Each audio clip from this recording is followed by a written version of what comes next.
Sanford. Mike Sanford.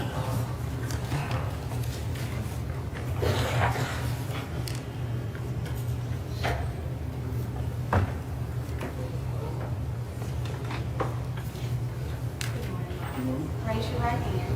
Do solemnly swear or affirm the testimony you're about to give involving this case is the truth, the whole truth, and nothing but the truth, so help you God.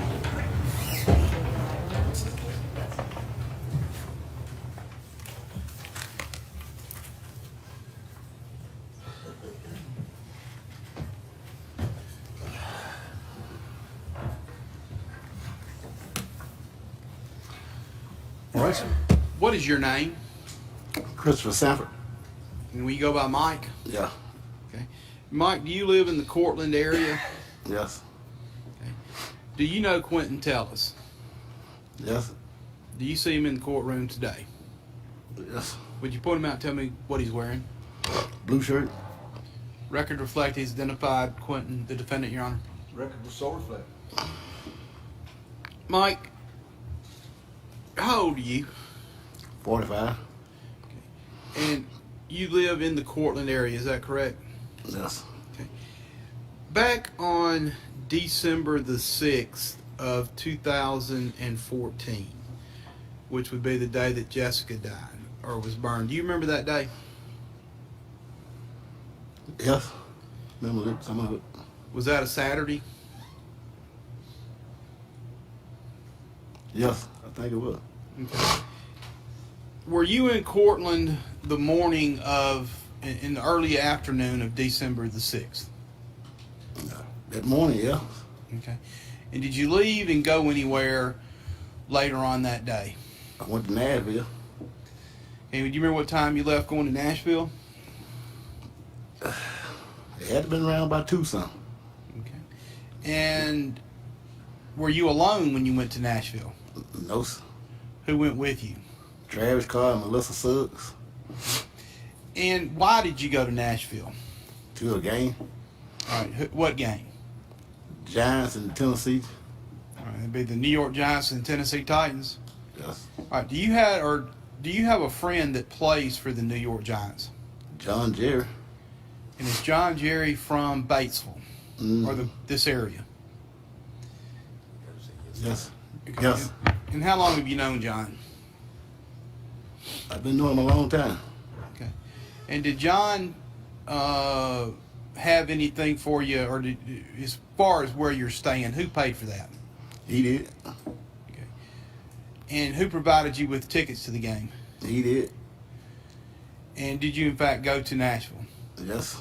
Okay. And when was the game? Sunday. Okay. And did you come back after the game? Yes. Okay. Nothing further, Your Honor. Cross.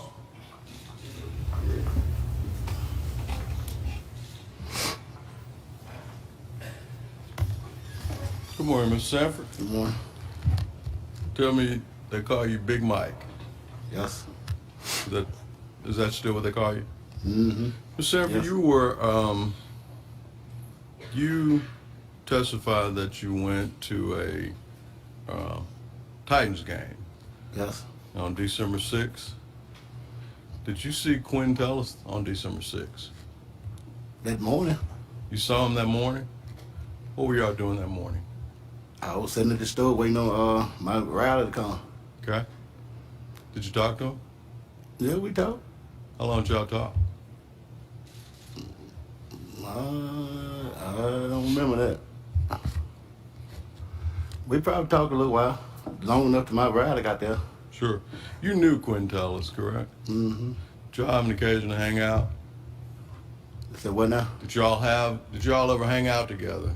Yes. Now, I'm not talking about December 6th, but was it unusual for y'all to hang out together? What you saying? Well, did y'all spend time together over at the sandbox? I mean, yeah, I've been around him. You been around him? Has he Yes. ever been in your vehicle? I think so. Yes. Okay. And as I understand it, you know some members of his family. Yes. Who do you know in his family? His mom, his sisters. You've known them longer than you've known Quentin, is that correct? Yes. Okay. I believe you may have dated one of his sisters. We have talked. Okay. Y'all ever dated? Dated like what? Well, you ever hung out with her? Yes. Y'all ever been to dinner together? Wasn't nothing like that. Okay. She was just, would you consider a friend of yours? Yes. Okay. And how long have you known, what's his sister's name? Rag Ann. Reg Ann. Yeah. Does he have any other sisters that you know personally? Poo Poo. Okay. And his mom, you know her as well, right? Ms. Sanford, do you know the scene where Jessica Chambers' car was found burning? Do I know where that? Yes, Yeah. sir. Yes. As a matter of fact, you have actually been out to that scene, have you not? Yes. And you went out there with Mr. Tellis at some point, did you not? No, sir. I mean, after it happened. No, sir. So y'all never rode around to the scene just to look at it? No, sir. Okay. Now, you were actually, you've lived in Sanford, you've lived in Cortland or Pope all your life? Cortland. Okay. And how far do you live from Mr. Tellis? Right up the road. And Mr. Sanford, what do you do for a living? Work. What do you work? MDOT. Have you ever been convicted of a felony? I'm object. It's got no relevance here. Because of credibility, Your Honor? You know, the rules are plain, what he can ask his question. And, go ahead. Go ahead. That's fine. He wants to add that. You withdraw the objection? Huh? You I withdraw withdraw your- my objection. All right, you may answer the question, sir. The what now? Have you ever been convicted of a felony? Yes. Okay. Was that felony here in Panola County? No, in Pontotoc. It was in Pontotoc. So it wasn't prosecuted by this office. So what now? It wasn't prosecuted by John Champion's office, was it? No. Okay. Yeah. That's of course indulgence.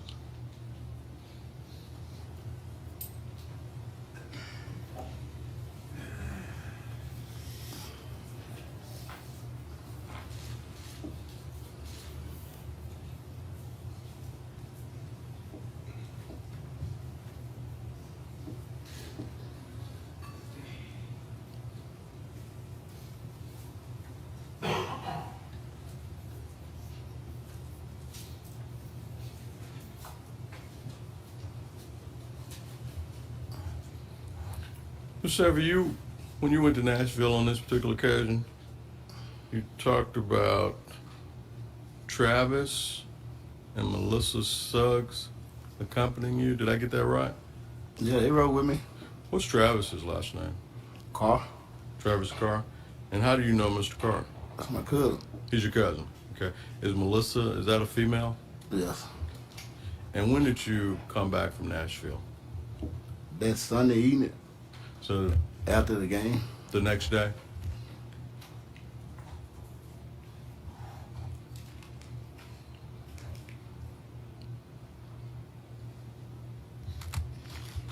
Turn to the witness, Your Honor. Redirect. Very briefly. Mike, because you've been convicted of a felony, are you lying to this jury? No, sir. Mr. Peterson asked you who went with you to Nashville. Recall that? Yes. Whose vehicle did you go in? Mine. So Quentin Tellis told investigators that he borrowed your truck Saturday night and drove up to meet Jessica Chambers in your truck. Would he be telling the truth or would he be telling a lie? He lying, 'cause my truck went to Nashville that night. Further, Your Honor. This witness may be finally released. All right. Sir, you find a release, that means you can stay in the courtroom if you want, or you can leave the premises. So your choice. I think I'm gonna leave the premises.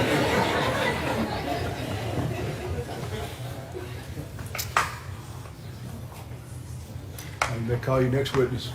State calls James Paul Rowlett.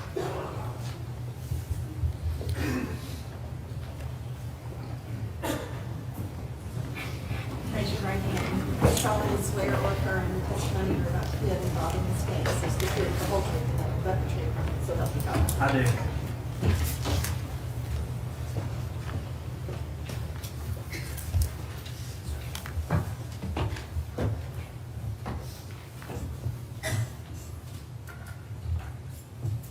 All right, Mr. Davis. Would you introduce yourself for the jury? I will. My name is James Paul Rowlett. I go by Paul. And Mr. Rowlett, your name has been mentioned previously in this trial. Can you tell this jury where you're currently employed?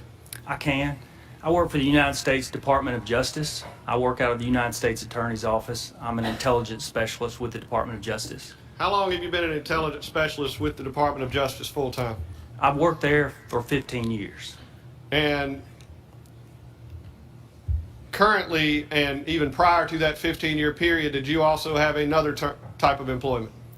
I did and I do. I have been a member of the military for 25 years now. I'm currently a colonel in the Arkansas Air National Guard. I started out on active duty and transitioned to the National Guard after the wars in Iraq and Afghanistan were over. And so, as most of you probably know, you can have an additional job when you go part-time in the National Guard. So I've held both of those positions for the last 15 years while I've been employed with the Department of Justice. And you mentioned being a colonel in the National Guard. Have you recently been put up for promotion inside the United States Air Force? I'm currently eligible for promotion. I was recently confirmed by the United States Senate with a certificate of eligibility for promotion to Brigadier General. And the work you do with the Department of Justice, Department of Defense, we're going to get into it in a minute, but are you actually employed in similar fields for each of these positions? I am. It's the exact same field, the field of intelligence analysis. In the National Guard, I really have two roles. One is a wartime role. When we go to war overseas, I conduct and supervise intelligence analysts. One unique thing about the National Guard is we also have a domestic role. Most of you have seen the flooding that has occurred in North Carolina and South Carolina. I actually have a role there as well, where we will go actually do analysis on what the flood damage is going to do. We try to do predictions so that we can go in there and help the individuals that need help during a response such as that. And in having an intelligence analyst, do we involve intelligence analysts in all of our cases? No, not all your cases. I don't get involved in every single case. I get involved in complex cases that involve a lot of data, a lot of different agencies. The example I like to give, if unfortunately yesterday one of the local banks here was robbed, they get a picture of the individual that held up the teller. He leaves, they get a tag. He goes down to a convenience store and law enforcement intercepts him there and arrests him. I'm just not going to get involved in a case like that. They don't need me to analyze complex data in a case like that. Where I'm going to get involved, either at the federal, the state, or the local level, I can work on all three levels of cases, is going to be when there's a lot of data, a lot of agencies involved, and it's a very complex case. And I believe we referred to the type of work you do as solving a puzzle. Is that correct? That's correct. Can you describe to the jury what I mean by that? I can. In the field analysis, in doing analysis, I like to use, and especially when we're talking about a case like this, and I'm going to refer to this probably throughout the day so that you can see what I'm talking about. But it's like solving a puzzle. But the problem is you don't have just one puzzle. You know, most of you probably worked on a 1,000-piece puzzle. You get that puzzle, you get the box, you get the picture on the box, you have 1,000 pieces. That's not what these cases are like. These cases are more like you have a stack of 50 1,000-piece puzzles. Your kids grab all 50 boxes and they pour 50,000 pieces of puzzle out in this area right here. Now, there's a second problem. You kids have been playing with these puzzles for about 2 or 3 years, and there's pieces missing in some of those puzzles. So maybe we have, if we're lucky, 49,000 pieces of those 50 puzzles. My job is to constantly go through those pieces. We never totally discard a piece of the puzzle, but those of you who work puzzles know, if it doesn't fit, you move it out a little bit off the table. It's always there to be moved back in if it fits. But my job is we're trying to solve one of those 1,000-piece puzzles. So I'm constantly going through those pieces and arranging them in a way that we can see what's going on. There's one more problem that I have. I don't have the picture on the box when I'm solving that puzzle. So I'm going to refer that probably throughout the day as we talk about certain things, but I want you to have that image. The other thing I want to tell you about analysis is I am not the only person in this courtroom who conducts analysis. Every single person in this courtroom conducts analysis every day. When you decide that you want to cross those railroad tracks out there, when that horn's beeping that we've heard this week, you're conducting analysis. If you got up this morning and did your crossword puzzle, you're doing analysis. You have bits of information. You know the title of that puzzle, the theme. You have a clue that they've given you. You know there are 5 boxes. You know that the first box is a P. So that is what analysis is. I'm just trained, and I have a lot of expensive tools that I can use to help me conduct that analysis. You've actually referred to something called the intelligence cycle. Are you familiar with the intelligence cycle? I am. And would you give the jury the benefit of what the intelligence cycle is in your field? I will. It's important to understand because we're going to walk through all phases of this cycle as we go through my testimony today. So I want you to understand what we as professional intelligence analysts do. And this is the same cycle I learned when I graduated from the Air Force Academy and went to Intel School. It's the same cycle I learned when I went to the... I'm going to just object to the witness being a bit non-responsive. I believe the question was specifically the intelligence cycle, and if he could direct his testimony to that director. Overrule the objection. You may continue. It's the same cycle, no matter what job you have in the field. And the cycle is as such. It starts with direction. In this particular case, the direction from my boss, who's the United States Attorney, was to go to Pinellas County and help in the investigation of the murder of Jessica Chambers. That's direction. The second area is collection. And this is a very important thing that I need to explain to you. Because my roles in the military and in law enforcement do differ here. On the military side of things, I work with, say, drones. That's one of the primary things we do on the wartime side. We are actually collecting information with those drones. In this investigation, I'm not a collector. I'm not a primary collector. And what I mean by that is I'm constantly getting my information from other collectors. And you've seen some of those throughout this investigation. I'm getting information from people like Barry Thompson. I'm getting information from Agent Meadows that you saw here today. And because of that, you're not going to see my name on a search warrant. You will never see me as the primary person in an interview. And so in those interviews that you saw today, you probably saw me in some of those videos, but Tim Douglas was the primary interviewer because that is his primary job, is collection of that data. The next segment, which is very similar in all fields, is processing. And what processing is, I'll go back to that puzzle example. Processing is simply constantly moving those pieces around the table and putting them where they need to be and putting them in a format that the agents, the prosecutors, a jury can see and understand, because often it's very messy and my job is to make it not messy. That's the processing part of it. And you're going to see some examples of that when we get in my work product today, of some of the original data and how I processed it so that it makes sense. Where I really make my money as an analyst is in the fourth phase, which is analysis. And that is where I use my sophisticated tools to constantly look at data and conduct analysis. Does this piece really fit into that puzzle? Okay, so that's the analysis part. The last phase is dissemination. And dissemination isn't a final product, it's a constant product. Think of me as the hub of spokes of a wheel.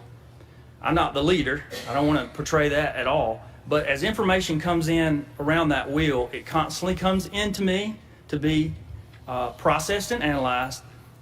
I process it and analyze it, make it usable, and it goes back out to the other members of the task force. So that's the 5-step cycle of the intelligence cycle. You just mentioned the leader of the investigation. Certainly in your role with the Department of Justice and your involvement in this particular case, we've heard different people talk about who was leading the investigation. How do you consider this investigation evolved in the leadership structure there? Yes, you're going to hear me probably say the words task force a lot throughout this day. And that's what we call when we get together, multiple agencies together to work. It can be a drug investigation, it can be a murder investigation. But in this particular case, for lack of a better term, it was the Jessica Chambers Murder Task Force.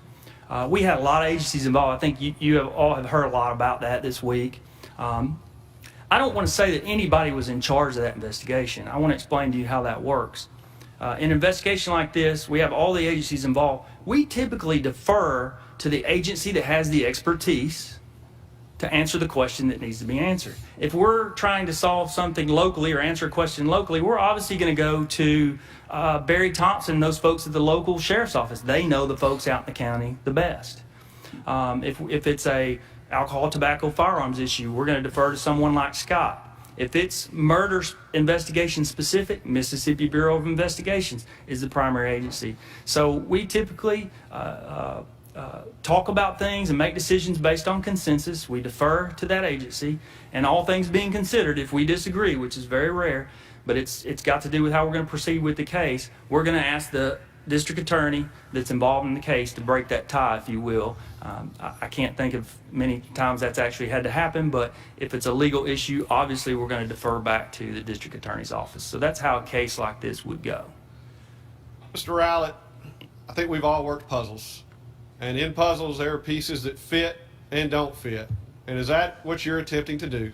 It is. And as much as you want some pieces to fit, sometimes they just don't. Is that correct? That's correct. And again, I think it's a good analogy. If you've worked puzzles, you've all found that piece that maybe the color was correct in a certain area and you wanted that piece to fit, and so you tried to jam that piece in there, but those circles and those little edges just wouldn't fit. So that happens. And please understand that at the same time I'm trying to get pieces and find pieces that fit, I'm also trying to get those pieces that don't fit out to the edges of the table. And just because they're out to the edges, does that mean they're thrown away? Absolutely not. Can you describe your education in the field of intelligence analysis? I can. I graduated from the United States Air Force Academy in Colorado Springs in 1993. I got my master's in business administration with a concentration in finance from Auburn University in 2003. And then I graduated from Air War College, which is a requirement to rise to the rank of colonel in the military. I received that in 2012. And do you have any technical training in the field of intelligence analysis? I do. After I graduated from the United States Air Force Academy, I went to intelligence technical training, which was at Goodfellow Air Force Base in Texas. It's as far as I know, it is the longest training that we have outside of pilot training. And pilot training is actually not much longer than our training, and that training lasts 9 months. I went through some longer courses in the military, but when I transferred to the Department of Justice in 2003, I immediately attended what was basically the longest intelligence course in law enforcement, which was the FBI Intelligence Research Specialist course at Quantico, Virginia, and that was a 7-week course. And then in the last 25 years, I would say on average, I've attended anywhere from 1 to probably 6 individual weeks of what we call top-off training. As you can imagine, my field changes often. There's new technologies, and so I'm constantly receiving new training to top off those skill sets. And Mr. Rowlett, you've been around for a while. Do you also teach some of those trainings? I do. In various technical places I teach. I guest teach at Ole Miss from time to time. And about a year and a half ago, I actually deployed to Saudi Arabia and put 19 young Saudi Air Force officers through essentially the same training I received when I graduated from the Air Force Academy and went into intelligence analysis myself. And when you talk about being deployed, I assume that is through the Department of Defense? That is through the Department of Defense, yes, sir. Have you also had a more recent deployment than that? I did. About this time last year, you may remember the hurricanes that passed through the Virgin Islands. One of the benefits of joining the military, they send you to exotic places, sometimes before a hurricane strikes. So I was there when the hurricanes came through, and we did analysis of the damage so that we could help responders get into the Virgin Islands and repair that hurricane damage. And you expect to be deployed again in the future with the United States Air Force? I'm sure I will at some point. Now, we talked about your role at the Department of Defense. This particular case, would it be more in line with what you do at the Department of Justice? Absolutely. And you mentioned the amounts of complex data that you receive in the cases that you work. Yes. Was the murder investigation of Jessica Chambers, was the investigation of the murder of Jessica Chambers a complex case early on? It was. It became complex very quickly just because of the amount of information that they were receiving, but also the number of agencies that chipped in to help. There were a lot of people in that room initially. And did you analyze all of the data involved in the investigation of Jessica Chambers' murder? I did. Again, I was the hub of that wheel, so most of the data was being filtered to me and back out. And that was over a long time span, is that correct? It was. And during the course of conducting your analysis, did you end up conducting an analysis on the days preceding and the day of the death of Jessica Chambers in regards to the contact between her and Quentin Tellis? I did. And did you provide that expert analysis to our office and the defense prior to this trial? Yes, sir, I did. And was that analysis based on sufficient facts and data? It was. And are the methods that you use generally accepted by the peers in your field of intelligence analysis? They were. Now, in your role as an intelligence analyst, have you used this same analysis procedure to make presentations, or I would call testify, not in a courtroom, to other law enforcement officers or people in the Department of Justice? I have on many, many cases and very many different types of cases. And have you also been tendered and received as an expert in the field of intelligence analysis in Panola County, Mississippi, in a jury trial? Yes, sir, I have. Your Honor, at this time, I would tender James Paul Rowlett as an expert in the field of intelligence analysis. Defense wish to voir dire the witness on his qualifications? Yes, sir, Your Honor. All right.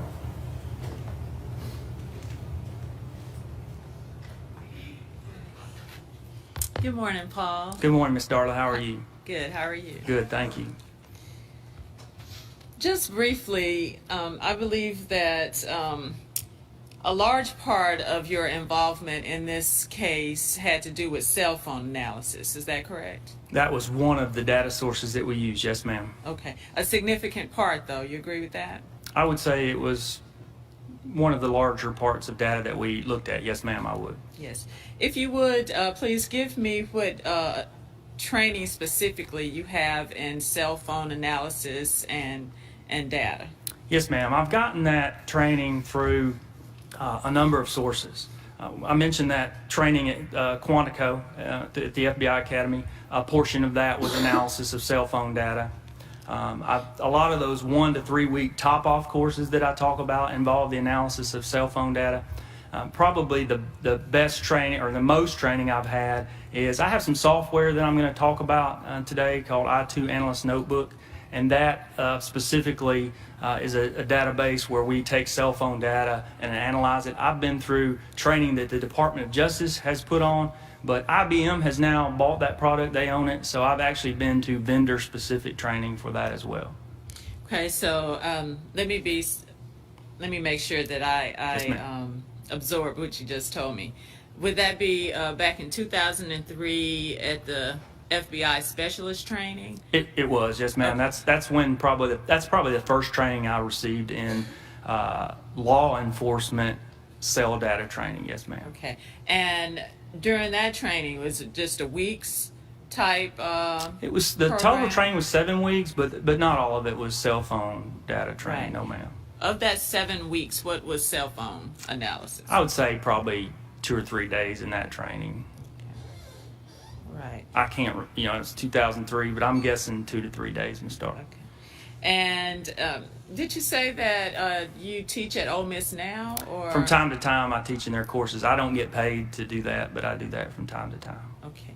And so, as far as the time to time that you teach there, that has not been in cell phone analysis, has it? I present to them how cell data analysis is used in cases, but I also show how other data sources are used in cases. And that's future intel analysts. They actually have a minor in intelligence studies at Ole Miss. So I'm showing prospective future analysts how what they're learning applies to the real world. And then I believe Quantico? Yes, what ma'am. you That's where said? that FBI training was. Okay.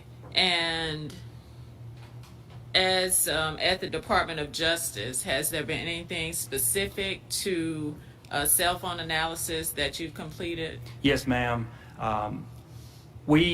Again, there's really two areas of training there. We have a week-long training every year for all of the intelligence analysts that do what I do. There's 92 federal districts essentially in the United States, so we come together once a year and we get training in all of the different areas.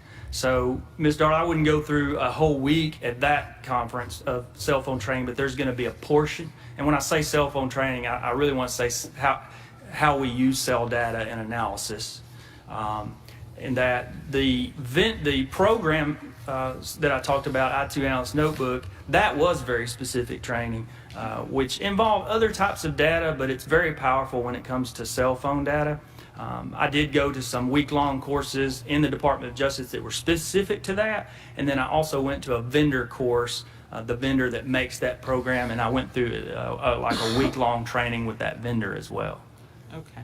So thus far, we got you with the back in 2003 with that specialist Yes, training, ma'am. 2 or 3 days. Yes, ma'am. Correct. And then some at the Department of Justice, which would have been a week-long training for the most part. But only a portion of that Only a training, portion yes. of that week. And then the program that you used as far as analysis, is it RTT? Well, what is it called? No, ma'am. The program I use is called I2 Analyst Notebook. I2 Analyst Notebook. Okay. And it's just a program we can suck all that data into, do some analysis, and spit it back out. That's the primary program I use. What the jury is going to see primarily is the results of that in an Excel format, Microsoft Excel, just because it as a final product, it looks good and it's something that the jury can understand. If I showed them my spider web in Analyst Notebook, they wouldn't understand. I can't understand it when I see it. I have to pull it back out and put it in a presentable format. Okay. So as far as I believe what is your undergraduate degree in? My undergraduate degree at the Air Force Academy was in area studies. At the time, it was European area studies. A lot of people now wonder why I did that, but the wall was still up at that time, believe it or not, between the two Germanys, and it was the Cold War, so it was European. But at the Air Force Academy, your core curriculum is in engineering sciences, so most of my classes, if you actually look at my transcript, are actually engineering type classes. Okay. So as far as having an undergraduate or master's degree or anything in addition to that, nothing specific to cell phone analysis or No, ma'am. intelligence analysis as well. I know No. sometimes you can No, you ma'am. can have You're a degree correct. where it's in You're correct. intelligence studies. Yes, ma'am. Okay. I did my master's in business administration and finance because a lot of these investigations, financial issues become involved. But no, ma'am, nothing related to cell phone analysis in and of itself. Okay. And believe that Jay asked about you testifying as an expert in intelligence analysis. Yes, ma'am. That's the field. Yes, you have not done that in another courtroom in the state of Mississippi or another state, No, ma'am. have you? No, ma'am. Okay. And then the one time that you did, well, I guess it would have been just to assist other agencies, like the district attorney's office or another district attorney's office, with their prosecution of a case. Yes, ma'am. If you look at the format that we're going to use today with an official product presented to official audience, if you look at on the military side, whether we're doing missions or on the law enforcement side, anywhere in that stage from the beginning of an investigation to a jury trial, I would say that I've probably done that somewhere between 500 and 1,000 times. Okay. No further questions, Your Honor. Any redirect on the witness's qualifications as an expert in the field? No, sir, Your Honor. All right, the court will accept the witness as an expert in the field of intelligence analysis. You may continue. Thank you.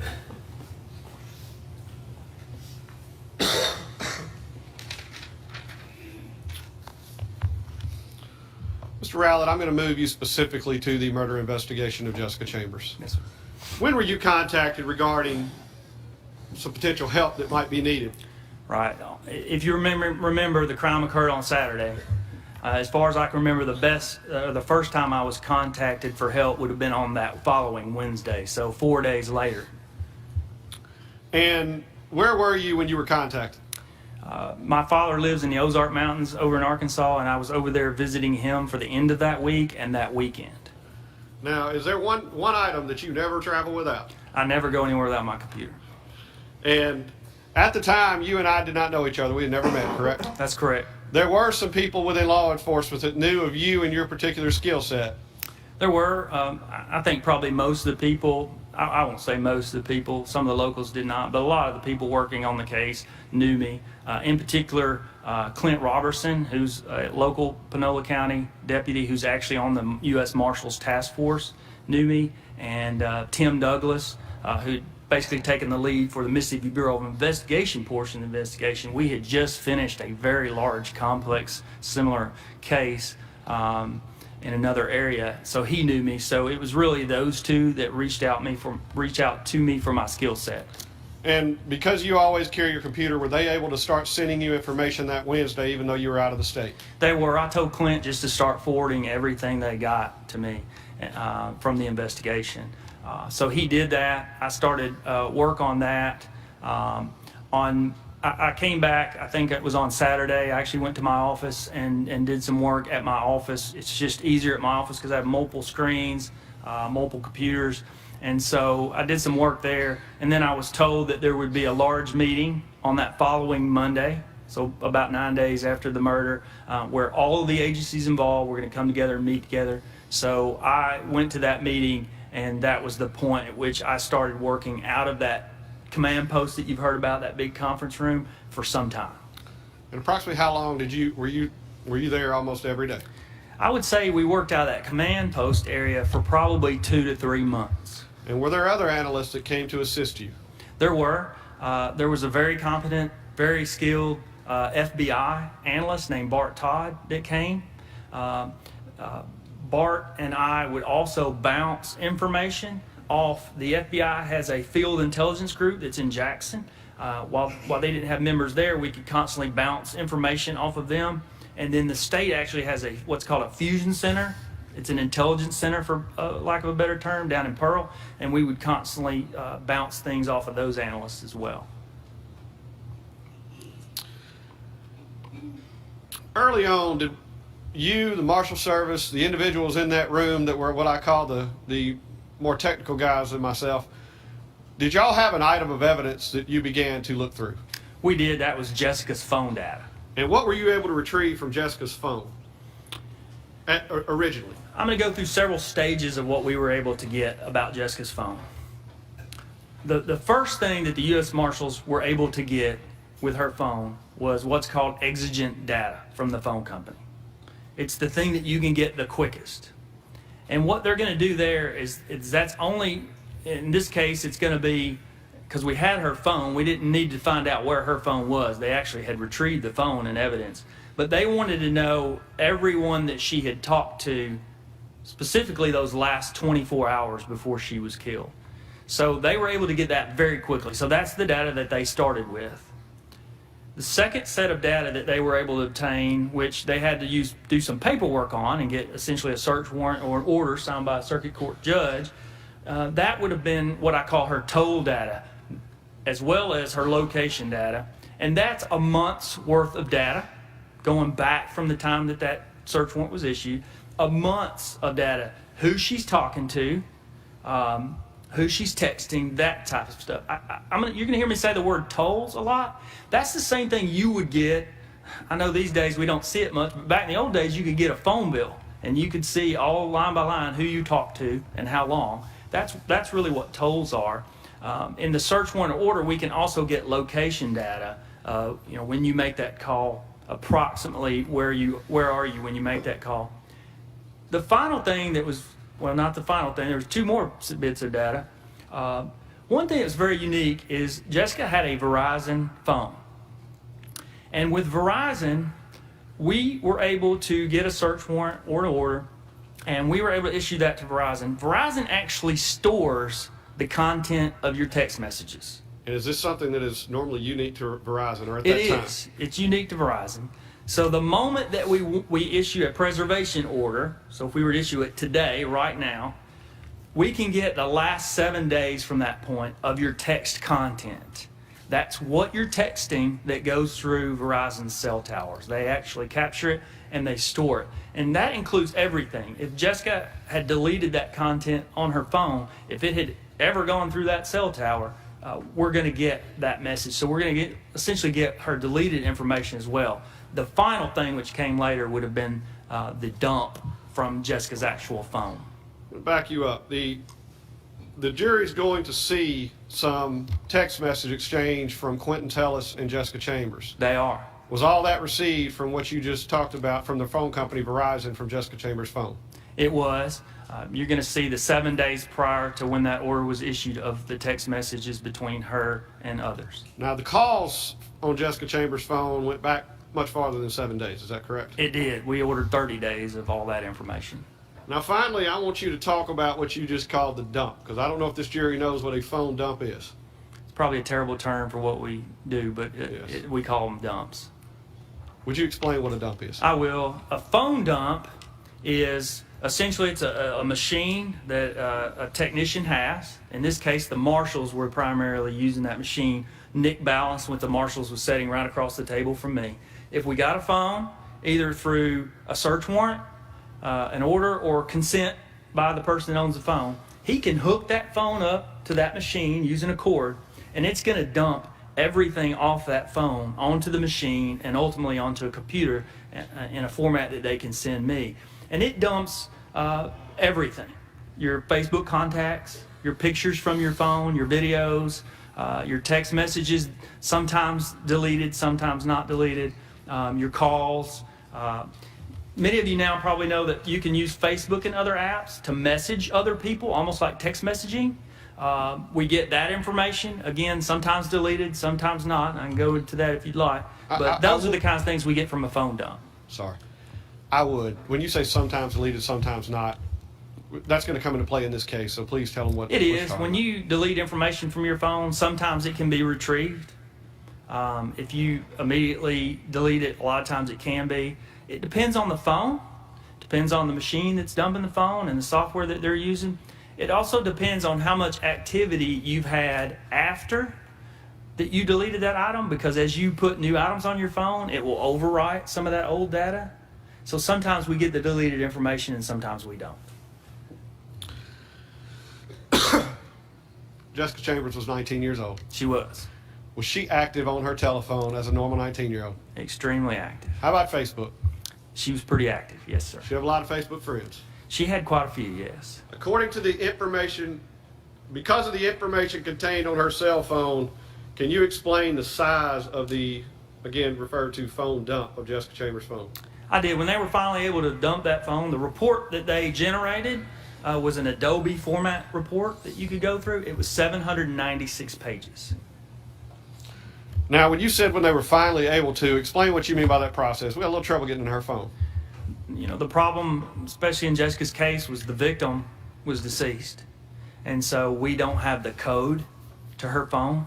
And there's various ways that I don't dump phones. Again, not the collector, but I'm the receiver of collected information. But I've sat near all those people as they dump phones. They have various ways they can try to get in that phone. In Jessica's phone, it took a little bit longer than normal. I remember they actually went to Walmart in Batesville to buy the exact same phone so that they could play with that phone a little bit and try to figure out how to get in that phone. So they did get in that phone.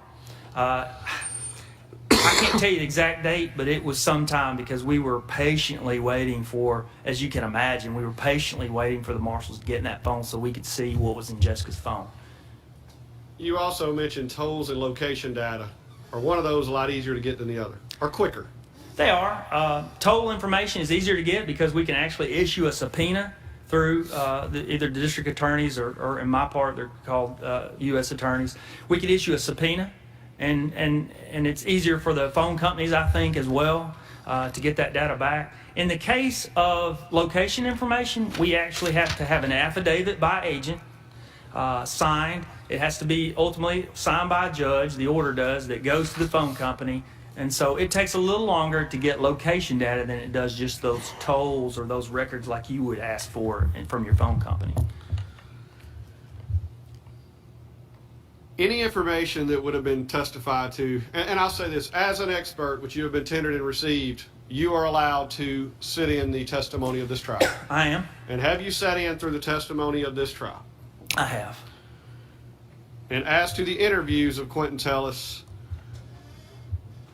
you were either watching the interviews while they were conducted, or in a lot of the cases, I think the jury's already seen, you were in the room.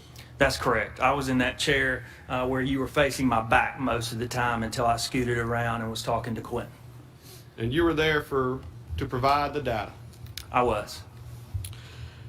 Early on in this investigation, first responders have already testified.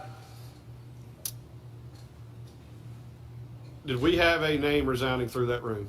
We did. And the first name that we had to go on was that sound that many people thought they had heard, and it was Eric. And because of that, did you run hard with the name Eric? Absolutely. We considered it our best lead early in the case, especially when we had a lack of other leads. It was a good lead. Now, some of the first responders were re-interviewed. That's already been testified to. Yes. And were you relayed the information from those interviews? Yes. Did you just shut your investigation down to nothing but Eric or Derek? Absolutely not. It was very important to us for obvious reasons. That was the initial thing we were told. Like everyone else, we were told, Eric, she said Eric. As we talked to those first responders over and over, we realized a couple things.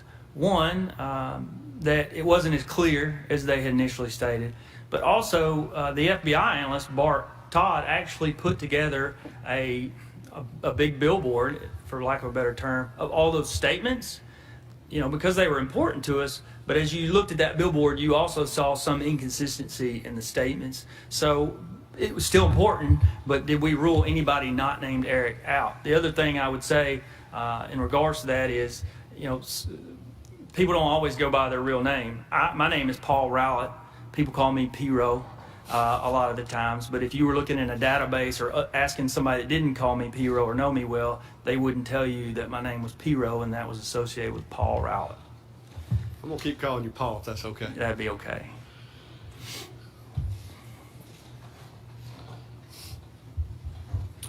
I'm going back to the name Eric. Okay. Originally, I want this jury to understand the extent that you went through and other investigators went through to ultimately find an Eric. Is that right? Yeah, yes. We were looking. And would you agree with me that,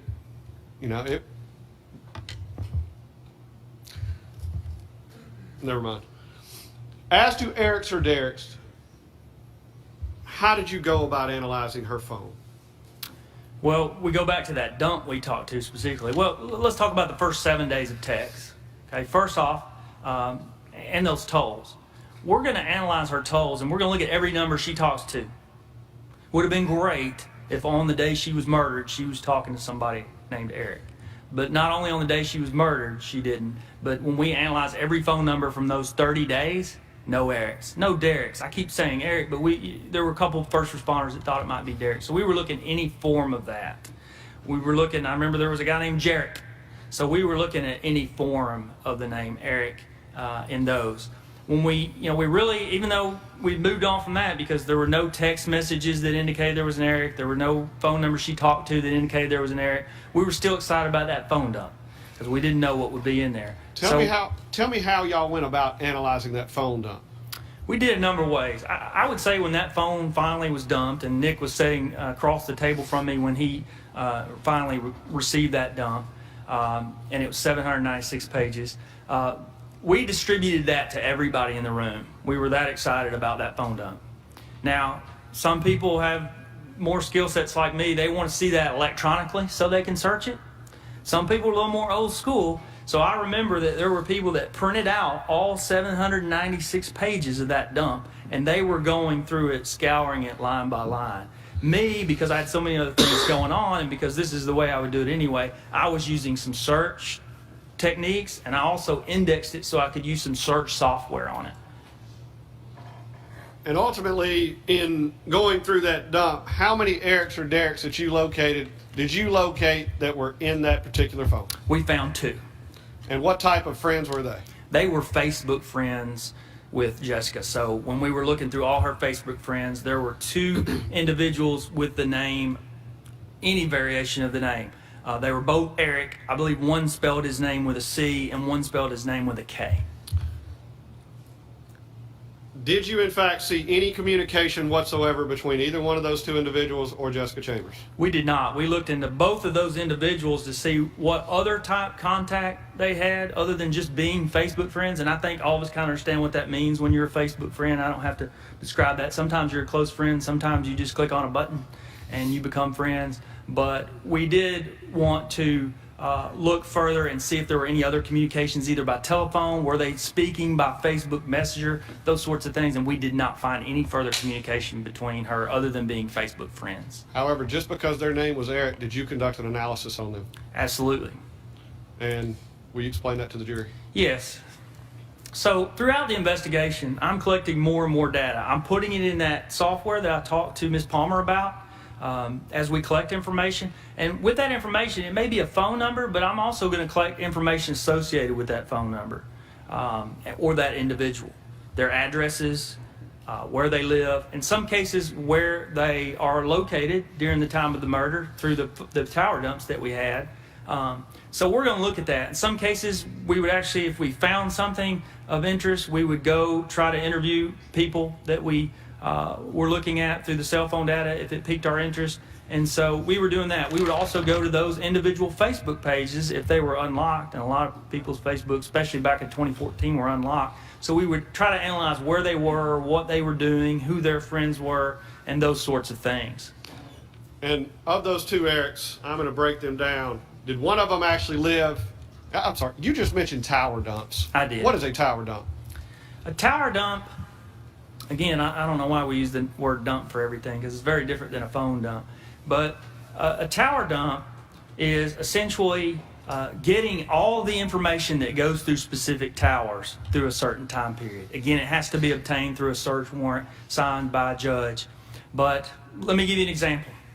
If everybody in this room picked up their phone right now and we all placed a call, there's a tower somewhere. We're in a pretty good area. There's a tower somewhere here in Batesville that call is going to go through. If we dump the towers, let's say an hour ago to an hour from now, I can see every call that all of you made, and I can also see not exactly where you are when you made that call, but I can see what tower you went through and what direction from that tower you went through. So that's one of the ways that we looked at a lot of people. We didn't have to go get information on their individual phone because we dumped all of the towers from Pope, which is a few miles south of where you visited in Cortland, all the way up here into the Batesville area and everything in between. I'm going to ask you about those 2 Erics. Eric Neff was a Facebook friend of hers. It was. Did you look into the towers for Eric Neff? We did. We were actually able to catch some of the information from him through what we had collected. He actually lived northwest of the area of the crime scene, and there was no phone data, I will say, that would have put him anywhere in the area at that time. And there was also nothing of the crime scene, and there was also nothing that showed any communication whatsoever between not only him and Jessica, but also the individuals that we had closely connected to Jessica. And what I mean by that is Keisha Myers was here, okay? You heard from her. She said she was Jessica's best friend. There were a lot of indications on their phones that they were very close friends. So in those cases, we're going to pull information from Keisha too. We got her phone tolls. We dumped her phone. We did all of those things, and I'm just using Keisha's example. So I would not only go out when we're looking at somebody one level, okay? We wouldn't just look at Keisha because she talked to Keisha. We were going out 2 levels, everybody Keisha talked to, and in some cases we would continue to go out levels, and all of that would be pushed back into that software I talked to Ms. Palmer about. Also, Eric Weaver. Did you look into Eric Weaver? We did. That's a second Facebook friend. We did, and he didn't live in Panola County. He lived somewhere else, and there were no indication that in that case that he was even anywhere in Panola County that evening. And you dumped all the towers that we're going to refer to in this particular case, correct? We did.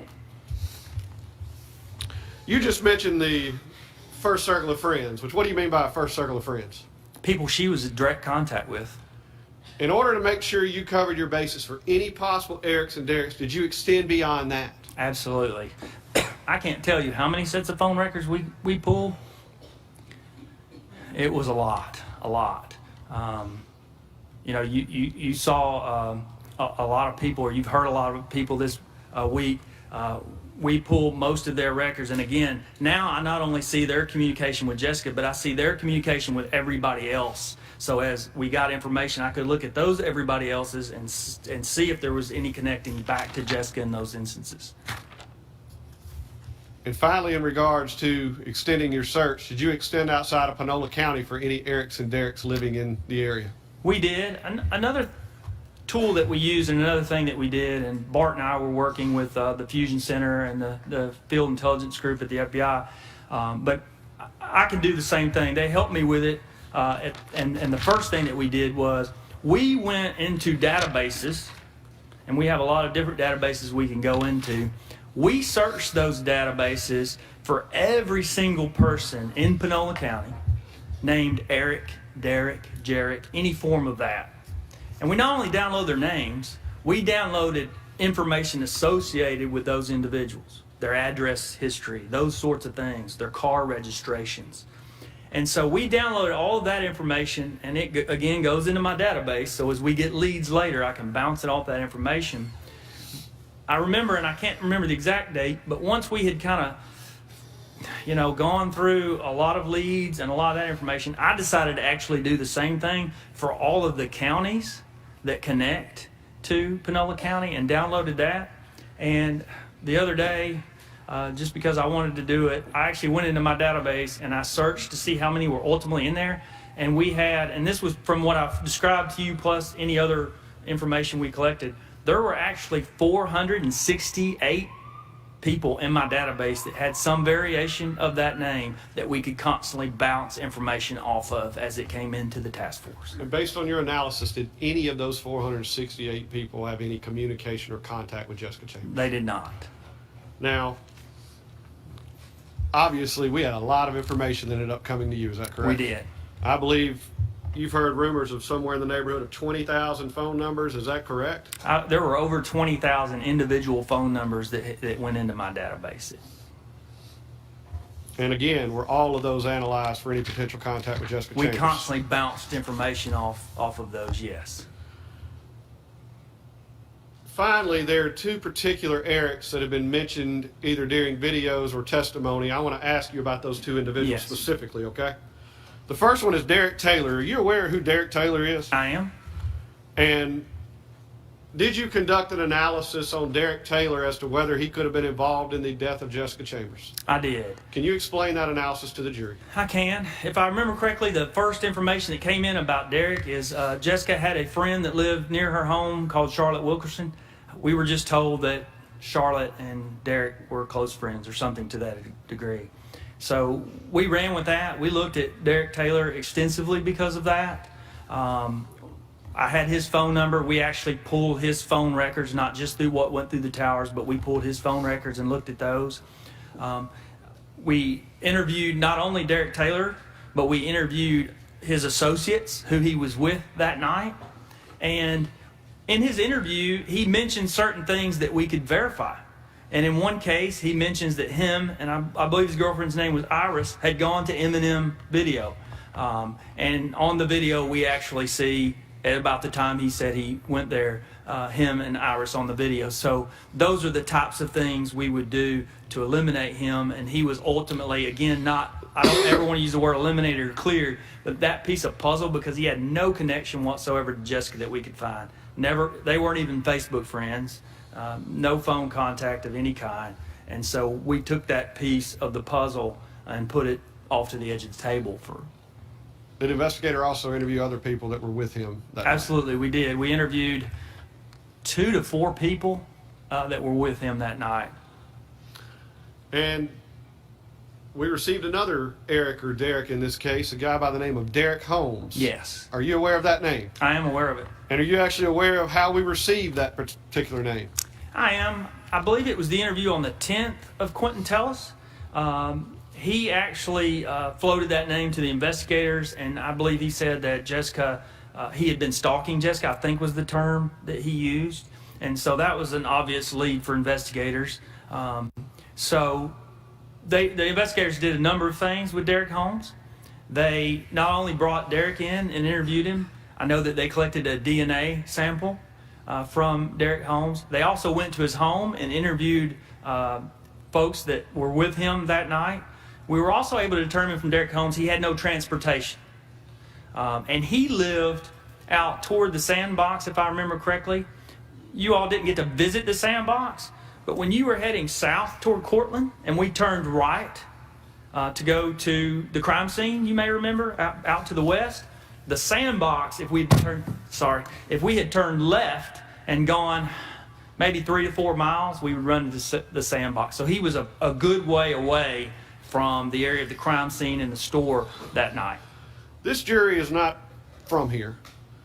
They're familiar with Highway 51. Yes. And I think everybody's familiar with Interstate 55. Yes. Where is the sandbox in connection to Interstate 55? It's actually on the other side, or the east side of I-55. You would have to go under I-55 on that road we went on and go about another probably 2 miles, and then you hit the sandbox. And I'll show you in a little bit on the map. I'll point out to you where the sandbox is so you have a reference. Was Derek Holmes even a Facebook friend of Jessica Chambers? He was not.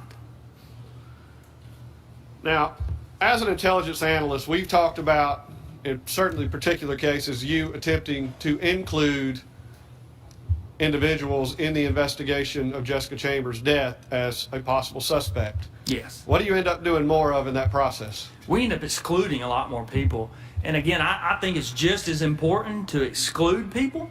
And what I mean by that is check those puzzle pieces, and if they don't fit, put them out on the edge of the table, because we've got to get those pieces out. So we end up excluding a lot more people in most cases, and this was definitely one of those cases, than we do including, because we're constantly checking those pieces, and if they don't fit, we move them out to the edges of the table. If they don't fit, you move them. We move them. Now, we've already talked about the large amounts of data. We've already talked about the amount of people you've looked at. Were y'all constantly, from December of 2014 to October of 2015, that 10-month period, following on leads? We are. And at times, did you go out of state following up on these leads? We did. We traveled to a number of other states and other towns in Mississippi. And I believe in October of 15, a meeting was called with the investigative team. Is that correct? It was. I called that meeting. And at this point, had that investigative team shrunk? It had at that point, and I don't know what point it had shrunk. It had shrunk. It had been shrunk for some time. But at that point, it was myself.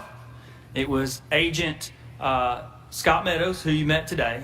It was Agent Tim Douglas with the Mississippi Bureau of Investigation, who's since retired from the MBI. It was also the two attorneys that you see in the room, Jay Hale and John Champion.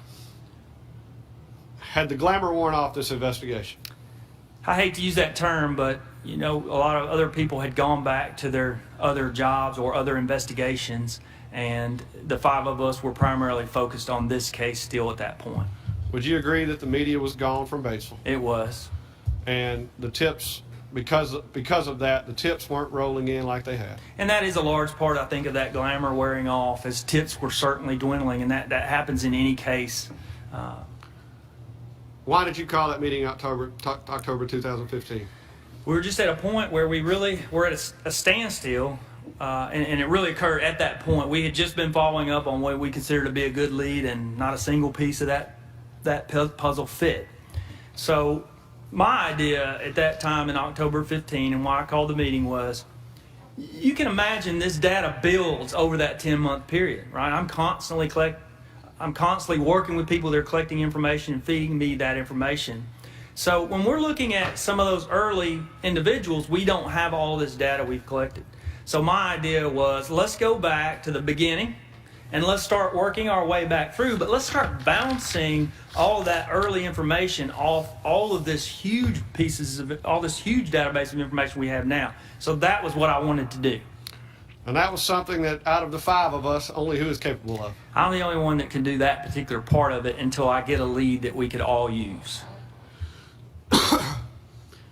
We're going to talk a good bit in this trial about facts, or what I'm going to more refer to as knowns. Yes. We did, in fact, have some knowns in regard to Jessica Chambers, correct? We had a lot of knowns. Did we have her location data back on her phone? We had that, yes. And had we taken into evidence the hard drive of the CCTV system from M&M store? We had those videos at M&M. Based on all of the data you had you pretty well mapped out Jessica Chambers' day and her movements through her phone and that video system? We had the phone, the video system, and don't forget, we had interviewed a lot of people who had seen her throughout that day. So I actually created a very large chart that we had in that conference room on the wall that tracked all of those movements by time. It was basically a large Excel spreadsheet by time, so that if any information came in, an investigator could go up there and look and see where she was or who she was with at those specific times. And we know what happened in the morning already. We've already gone through that with the jury. Yeah, we had multiple witnesses that confirmed that, and all the data confirmed that. And I don't want to be repetitive, but so I'm not going to ask about the morning. In the afternoon, what did we know about Jessica's movements? In the afternoon, we knew that she had at some point returned to her home. Both the self data confirmed that, but also we had her mother saying that she had returned to her home and taken a nap, and everything confirmed that that was true. Now, once she woke up from that nap, you can see the nap, correct? I can see on her phone when she's not using her phone, and we're going to talk about that a lot today, but most of you probably either have a teenager or a brother or sister who's constantly blowing up their phone when they're on it, and so when that goes dead, something's going on. That from about 2:20 to about 4:20, we'll go into that in a little bit, her phone was completely dead. I think that pretty much matched up with what her mother said about her taking a nap. Now, lastly, I want you to tell the jury there was an amount of time that we weren't sure exactly where Jessica was or what happened to her. That's right. We know that after that nap, she travels to M&M, that store that you visited, and you're going to see video of her visit to that store. You're going to see the entire video of her time at that store in a little bit. We know from there she left, and through both witnesses and phone data, we know that she goes up into Batesville, this area here. Not far from here, there's an area that she went to. We know that. Then she comes back down into the Cortland area around 6:30. That is what we knew about Jessica's day prior to that. And did you have an idea at that point of the area where she was at 6:30? We knew where she was at 6:30 prior to 6:30. And skipping from 6:30 to 7:30, as a known or a fact, do we know where Jessica was at 7:30? We do. We know where she's ultimately going to be found, and you visited the crime scene out about a mile and a half from Cortland. You visited that scene. We know that her phone dramatically shifts out to that area at 7:30, and we ultimately find both Jessica in that area and her phone in that area, so that matched the fact that that data shifted. So we had a 1 hour mystery gap, is that correct? We did. We had a huge gap between 6:30 and 7:30 that we just didn't know what had happened with Jessica. And you said you went back to the beginning, I did. and you had all the information you had received, and you began to reanalyze, is that correct? I did. And there were multiple people interviewed in the beginning, There were. and did you reanalyze those individuals? We did, and I want to go back to that puzzle analogy if I can, okay? If you think of those early pieces of the puzzle we got, if you worked a puzzle, when you don't have many pieces of the puzzle and you're trying to bring those in, it's tough. It's very tough. But as we had gathered a lot more pieces of the puzzle in that October 2015 timeframe, what we now want to do is go back to those pieces of the puzzle that we'd moved to the edge of the table and see if they fit now. I think most of you that have put the puzzles together understand. So that's what we were essentially doing, is going back to those pieces and seeing if they would fit now. And that brings us back to one of the first people that was talked to 4 days after her death. It does. And one of the last people she was in contact with. Yes. And who was that? It was Quentin Tellis. And earlier you had looked at some tolls from Quentin Tellis' phone. I had. Had you looked at a dump that was retrieved from Quentin Tellis' phone? I did. And when I say you looked at, just so this jury knows, all of these items that I'm talking about that they're going to see, have they all already been entered into evidence in their raw and full form? They are. You're basically going to see that evidence in three forms. You're going to have the raw data that I get from the phone companies or from the dump. You're welcome to look at it. It's complicated, it's ugly. There's a lot of stuff in that. You're going to see examples of when I process that data. You're going to see that in my slides. And then at the end, you're going to, or in some of the slides, you're going to see my final analysis of what's going on there. And the video system from M&M's store, the jury has that to view whenever they deliberate this case. Is that correct? Yes, you have the entire video system that you can view and all of the cameras associated with that video system. And another disc has already been entered into evidence, and that is a different type of information, the location data for Quentin Tellis' phone. Yes. When you originally analyzed Quentin Tellis, you mentioned that data was harder to get. It takes longer. Okay. When And you harder. originally analyzed Quentin Tellis, did you have that information? I didn't, and so, again, we had taken that piece of the puzzle, moved it toward the edge of the table, and moved on to other things, but between the dates he was interviewed and that October 2015 meeting, at some point in there, we had received that location data back. And so when you started going back through all the original contacts, Yes, did you have another piece of information on Quentin Tellis? I did. I had his location data on his phone. And did you analyze the location data on Quentin Tellis' phone? I did. And this leads you to contact investigators. It did. I don't know if you heard at the trial, we always refer this back to the aha moment in the case, but it did. And when I saw what I saw on his location data, it led me to, and I think I was doing that at a very late at night, I contacted the 5 members of the team and told you all that I needed you immediately in my office the next morning. We all got the late night text, We did. and you wanted to see us ASAP. I did. And in that meeting, did you describe to all of us what you had found? I did. And based on what you had found, was it consistent with earlier statements that Quentin Tellis had given you? It was not. It totally conflicted with those statements.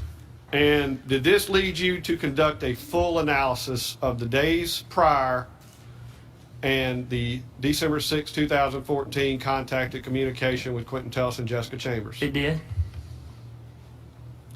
Now, when I talk about you conducting an analysis, and did you conduct a similar analysis as you just described with other individuals? Yes, absolutely.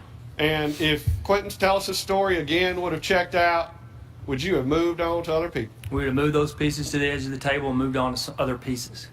Ms. Palmer referenced in opening statements that we became frustrated and were looking to pin this on somebody, and we picked out Quentin. Is that the case? It is not. We just were going back through the data that we had to check it against everything else that we had and to either try to verify what we had been told or what we knew or discredit what we had been told or what we knew. Now, when you conduct a intelligence analysis, I want you to explain to this jury, because they're going to see it very shortly, how do you go about transferring all of your information and data into a form that you can explain not only to the 2 of us and to the 2 of them, but also to this jury? So I have a lot of different databases that I use, a lot of different data sources. The video is an example of that. Really, for lack of a better product, to put all of that together where it makes sense for somebody, I use Microsoft PowerPoint. A lot of you have seen presentation or some form of PowerPoint. That's what I'm ultimately going to put that, because you can put pictures, you can put your analysis in there, you can put maps. And so that's usually my final product that I will present to that audience that I talked about earlier. And in this case, did you prepare a timeline analysis for the days leading up in December 6, 2014, and I'm going to say for Jessica Chambers and Quentin Tellis? Yes, sir, I did.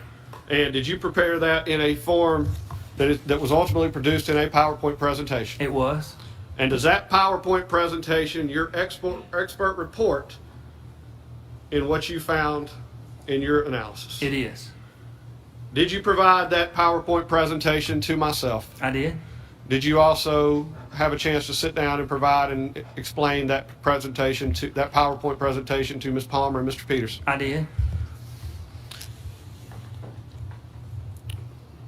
Does this PowerPoint report contain sufficient facts and data? It does. And are the methods you used in producing this PowerPoint presentation reliable and generally accepted by peers in your field? They are.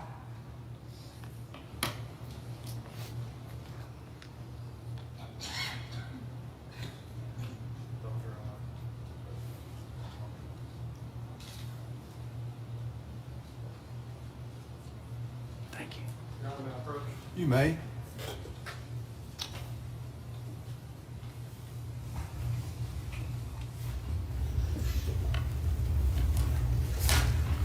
Mr. Rowlett, I'm going to show you an item. Can you describe and identify the item? That is a printed version of my report. Thank you, Mr. Preston. I appreciate it, sir. And when you say your report, is that your expert report in regards to your intelligence analysis conducted here today based on the field you've been tendered as an expert? It is. And how many pages is that report? It's 102 pages. And I'm going to also hand you a second item. Can you describe and identify that item for me? I placed a copy of that report on a thumb drive, and it is in this envelope. So are those two items of evidence the same thing, just different forms that the jury can see? Yes, this is electronic format, and this is printed. And both of those are your expert report or your intelligence analysis? They are. Your Honor, I would offer both of these items as exhibit to this witness's testimony, one for the... All right. What says the defense? Your Honor, we have an objection with regards to the, I believe it is indeed a PowerPoint presentation that Mr. Rowlett has provided. Essentially what the report says, or at least what he would consider to be a report, is what his testimony has been here today. We would submit that it is hearsay. I've had an opportunity to go through each page individually. It's about 101 pages. And throughout, let me refer to my notes specifically, Your Honor. He gives conclusions as to what the evidence says. Some of his statements throughout the report contradict some evidence that has already been presented by witnesses throughout this week, different statements in that regard. There are comments on text messages that is indeed in the report that would be inaccurate as asserted by the defense. There are individual video shots from stores from M&M store, and all of these individual things are items that are already in evidence. And so we would submit that it would appear to be just a guide as to what his testimony is for the jury to go back and refer to when it's my understanding that as a trier of fact, as they are reviewing these things, they have to rely on their own recollection of what all the witnesses have testified to. And what the PowerPoint presentation does is sort of a recitation of what his testimony has been. And so we would say that and object that it just gives an additional something for the jury to review and compare it of the entire trial, for the most part, of all the witnesses that have appeared. And so we would object for that reason. It is indeed hearsay, and it includes hearsay throughout it, and his conclusions on the evidence that's been presented. And we would ask that it not be admitted as a guide for the jury to look at him. Objection noted. I think counsel has laid the proper predicate for the introduction of this PowerPoint presentation for the jury. This PowerPoint presentation will certainly be subjected to the acid test of cross-examination by you, Ms. Palmer. And so I'm going to allow it and be marked and admitted. One exhibit or two? Ma'am? One exhibit or two? You asked for both of them. Yes, sir. sir. Mark it as one exhibit. Yes, sir. We're going to use the computerized portion for this trial, but however, I wanted the jury to be able to have a hard copy of the exact same thing. Right. So it can be one exhibit.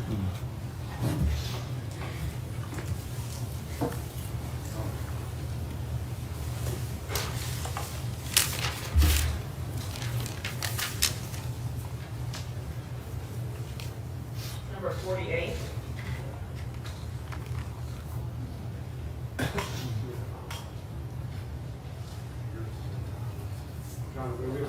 You may.